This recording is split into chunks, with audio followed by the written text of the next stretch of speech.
Hey guys, and welcome back to my channel. If you follow me on Instagram, just seeing this notebook, you guys probably have a good idea as to what today's video is going to be about. But for those of you who don't know, I have recently started studying Korean on my own. So this has been kind of a progression. I started by watching Korean dramas, aka K-dramas, and the language nerd in me couldn't just keep watching without also trying to learn the language. Like, it's just not in my nature. I can't do it. So after resisting for a while because I was like, I don't have the time, like I have so many other things that I'm trying to do. I've been working on Italian for a couple of years, like I need to get better at that, like all of these other things, I finally caved. And I was like, all right, it's gotta happen. I need to start learning Korean. So I'm gonna show you guys how I first initially set up in my bullet journal to help me track my progress and also for my lesson notes. And then I'm gonna show you, kind of explain why I ended up moving into a dedicated journal. And I've also got a little bonus, what's this called? Folder? Yeah, folder basically. So I'll show you guys what's in here at the end. But yeah, so I'm just gonna kind of go through, I'm still like very, very early stages yet, and I thought that it might be a good idea to come and show you guys how I'm actually starting from zero rather than coming back a couple months down the line and like having kind of forgotten why I did the things the way that I did them. So let's get started. First up, let me move everything out of the way and see if I can I'm having some like focusing issues because I'm having really, really bad lighting. It's like rainy and gross, and I was at work during the brightest part of the day, unfortunately. So what we've got is, you'll see that this was just at the end of last week. So I ended up having an extra page at the end of my weekly last week.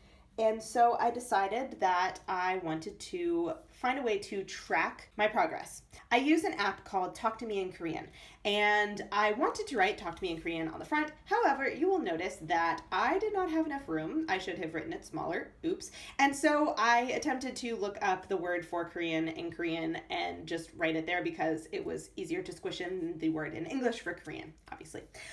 So I wanted to track my progress, and the way that the app works is you have, for example, you have the information on Hangul, so the alphabet, and then you also have grammar classes. And they're broken up into these bite-sized lessons, which, one second, let me go and grab my iPad. Okay, so normally I do this on my phone just because that's what I have like when I'm out and about. However, this is what the app looks like on my iPad. It's basically the same setup. So you have, for example, all of these different things on the alphabet, so learning them, practice, and all of that kind of stuff. And then you've got the grammar lessons. So the way that they're broken down is you have, for example, level 1, and then this particular level has 25 lessons. And then if I click up here, click on a different level. Level 2, I have all the lessons all the way down to 30. So each of the lessons, let me go back to level 1, lesson 1. So if I click on the lesson, you have the podcast that you can play, and then you also have a PDF that you can download.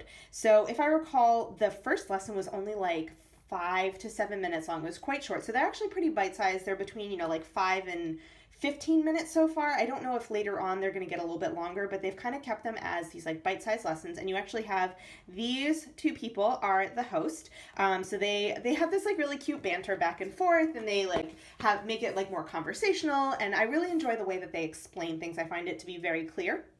And it's nice having the PDF that goes with it so that you can actually see how things are written. But actually in the podcast notes, they give you all of the main points anyway. So even if you don't download the PDF, like, it's really not a big deal. So basically, I looked at how they had set up the lessons in the app, and I decided to do a tracker kind of based on that.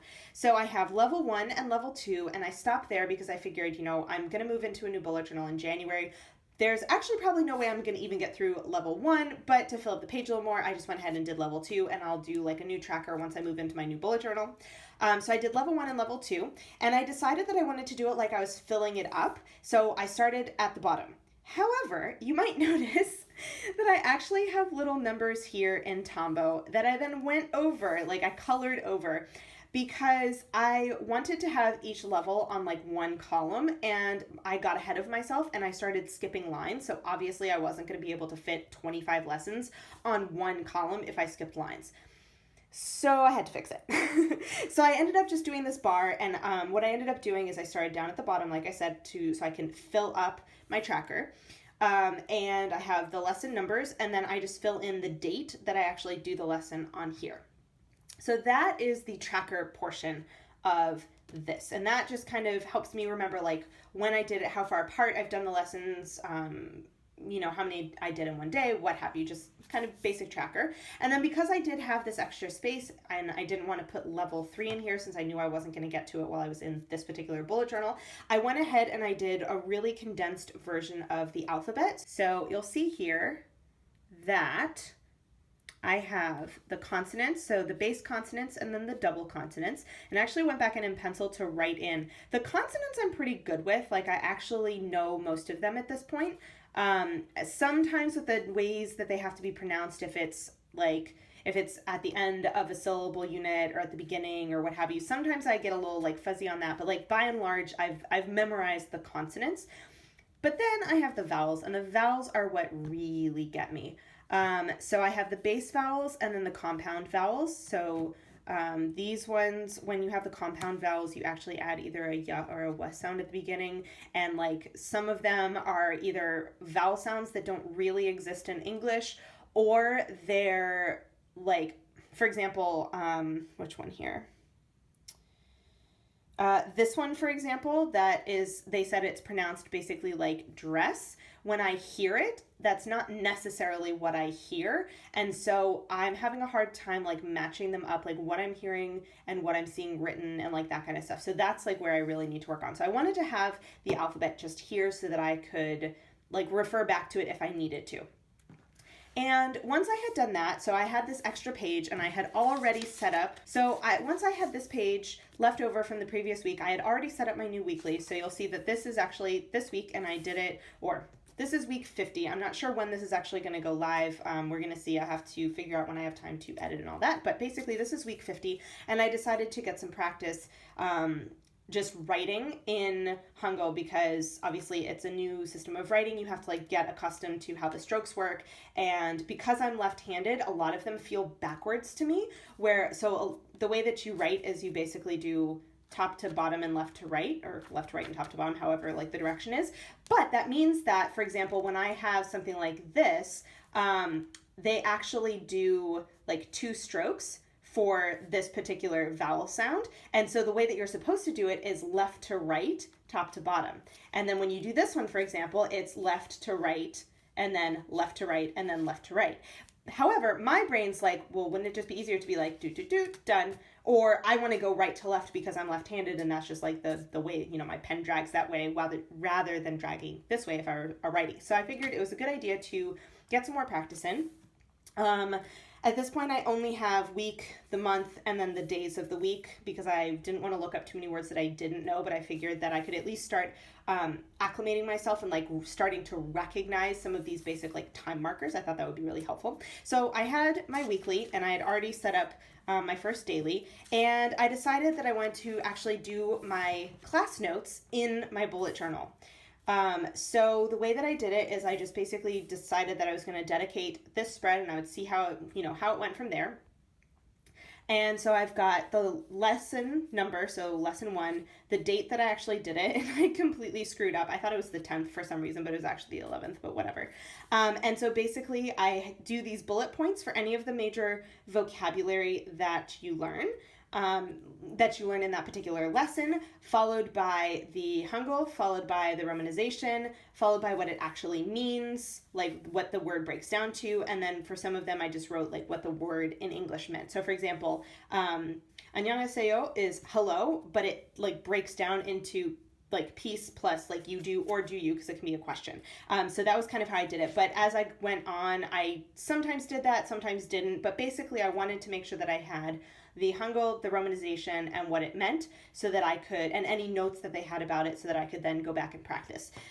So you'll see I have certain things that are kind of boxed. So for example, in the first lesson, they mentioned that there are 2 endings that if you see that, it means it's formal language. So you have yo and nida. So if you see either of those 2 endings, you know it's going to be formal language. I have like a little note here that yes and no isn't just like yes and no, it's like yes, I agree with you. So even if it's a negative sentence, if I agree with you, I still say yes, right? Like, you don't like coffee, do you? Rather than saying, no, I don't, like you would in English, you'd be like, yes, I don't like coffee. So just making that like clarification. And then, so anything that was like really important, I would either do in a different color, or I'd have like a little exclamation point. So I went through the first 4 lessons and I ended up needing to go on to the next page for lesson 4. And right around the time, I think by the time I had done like lesson 2 or 3, I had decided that it was just gonna be too much for me to keep in my bullet journal, especially since I'm going to be moving into a new bullet journal soon. And I wanted to have some place where I could actually just refer to everything. So once I got to about here, I ended up continuing and writing out my lesson notes as I was listening, and then I would recopy them into this journal. Now, however, because I finished this lesson, I've decided to dedicate this bottom section to just practice writing, but I am doing any future lessons in my little book here. So this is actually a Nuna. It's like the, A6 size, and I picked it up like last summer or something like that. It was like 50% off, and I had heard a lot about Nuna notebooks, and I was like, okay, I need to check this out. So I picked it up without knowing what I was going to do with it, and I finally have a thing to do with it. So I have a rubber band because there's no elastic closure, and I've started already sticking pages in the back, so I just have a rubber band on there to keep it kind of from falling apart, basically. And this is the one that says, live, travel, adventure, bless, and don't be sorry. So I love that it's like the gray and the copper. It's just really pretty. It's got the map.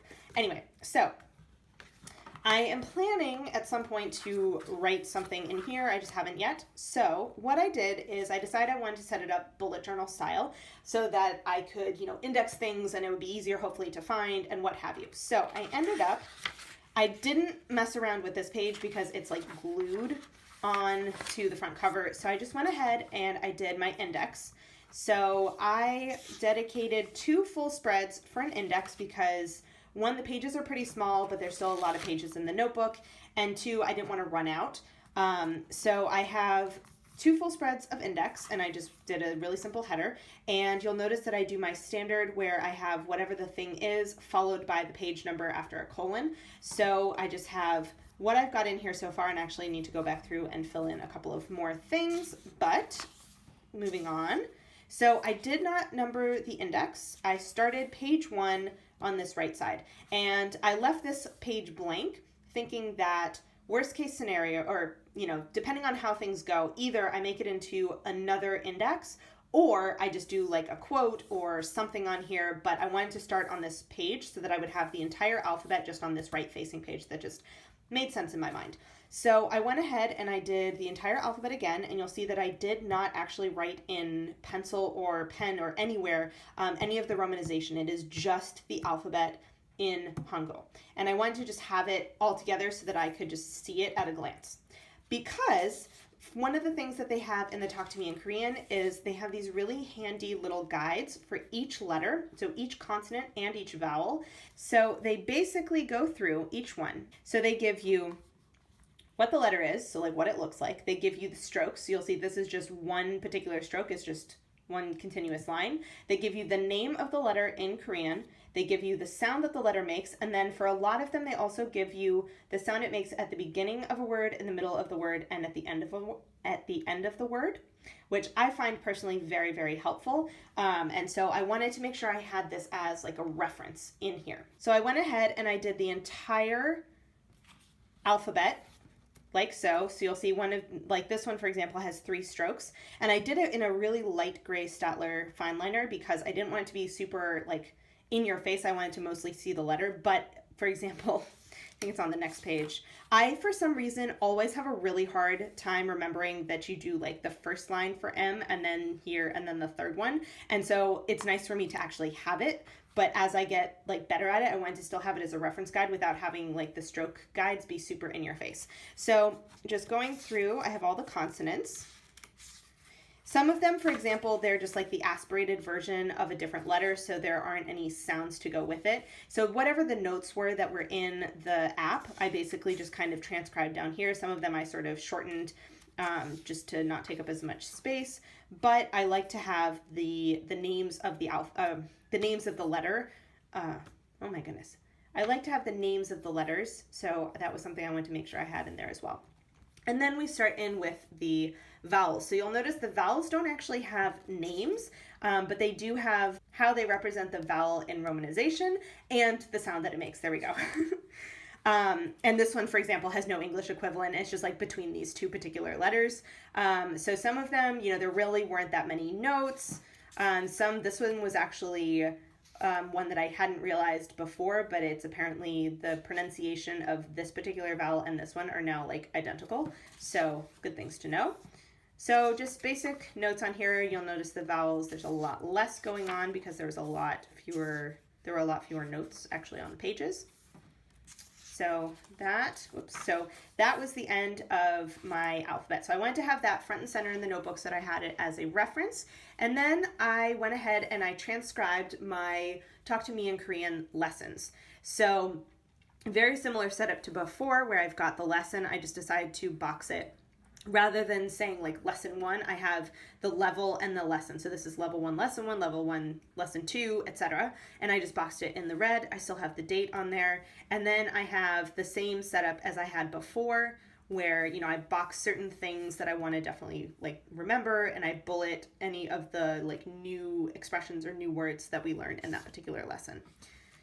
So I went through the first 3 lessons, and then I actually from Instagram, I had a couple of people when I was posting about this, they would message me or write me comments in Korean. And so there were actually a couple of words that I learned that I didn't know before.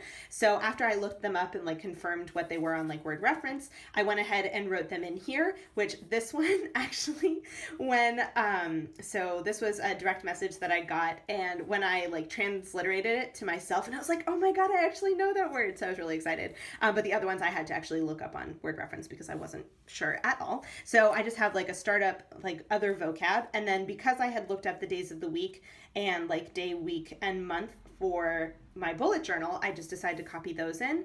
I did actually have December as well, but I didn't write out the whole calendar yet. So I'm going to wait and put that in another place, but I wanted to have the days of the week at least so that if I want to do my weeklies again in the future, I can do that. And then, you know, for example, for like uni or work or whatever, I can add the vocab over here if I need to. And then I went back to doing my lessons again.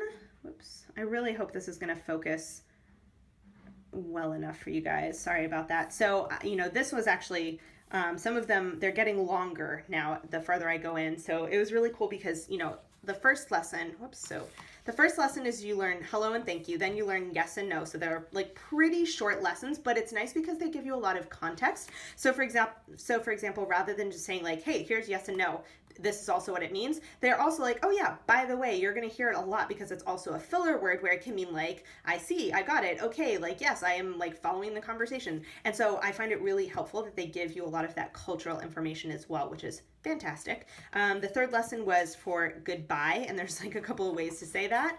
And then the fourth lesson was excuse me, and like, there's I'm sorry and excuse me, and like they aren't used the same way at all. So like really useful stuff. You know, it's not like necessarily the basic stuff, but if you were to travel, like these are the things that you would need to know. So that's why I really do like how they've set up this particular program. And then today I just did the fifth lesson, which was all about how to do like, this is that thing. So for example, you have like, this is water, like it's me, like I'm here kind of thing, like really useful things to know. So this one got really long, but we've started to learn some other vocabulary and all that kind of stuff. So my plan is to keep this mostly as a reference notebook. So any of my lessons that I learn, any like vocabulary lists and all that kind of stuff. And I'm going to do vocabulary practice somewhere else. So I'll go ahead and show you what I've got in the back here is, I have like scratch paper from things I've done for work that I didn't need or whatever. So I can't open it. There we go. So for example, this was the original list that I had done when I was going to do my weekly. So I have the days of the week, day, month, or day, week, and month, and then I have December down here. So I just wanted to save it in case, but because I've copied it, I probably could get rid of it. I just haven't yet. And then I've also got, I had And a recommendation to practice writing was to take song lyrics and work on like writing them out and then also work on translating them. So I'm not at the point yet where I'm going to translate, but I'm using it as practice to actually write out the Hangul and just like get a lot of just like practice making the letters and like getting better at the handwriting. So for example, this is my notes that I did. So I basically did the first chorus and the first verse. And you'll notice it got kind of messy at the end. So I ended up just getting this from just a random site online, and I did it in 2 columns, and then I used my paper cutter and I just cut them in half so that I had the 3 pages. Yes, so I had the 3 columns basically of the Korean song. Whoops. So I have 3 columns of the Korean song, and then I made it so that I had the English translation all on 1 column as well, so that as I work on this, I can just use this particular song for various things, and that's why I just have it shoved in the back of my notebook so that if I'm like out and about, I can work on this if I want to. And then I have my scratch piece of paper here, and this was just like random. I had like my lesson 1 notes on here before I decided to transcribe them in my bullet journal. I had like random things that I was practicing because I still mess up a lot with the vowels, so I have to be like consistent about practicing that kind of stuff. And then I was also just checking, you'll see like messed up there, oops, did it right. Making sure that I'm actually learning the vocabulary and not just doing like the lessons and moving on kind of thing. So that is this particular notebook. I will go ahead and show you guys, whoops, put this back in here. Go ahead and show you guys my folder. So I was actually debating if I wanted to do a binder or a folder because I had started out, first by printing off, goes this way, by printing off this particular like pictogram or whatever of the alphabet from like Google. I just found it on Google, and one of the things that I liked was that it showed you how they connected in like the consonant vowel groups. Now obviously this isn't entirely useful just because you can have more than just a consonant and vowel in like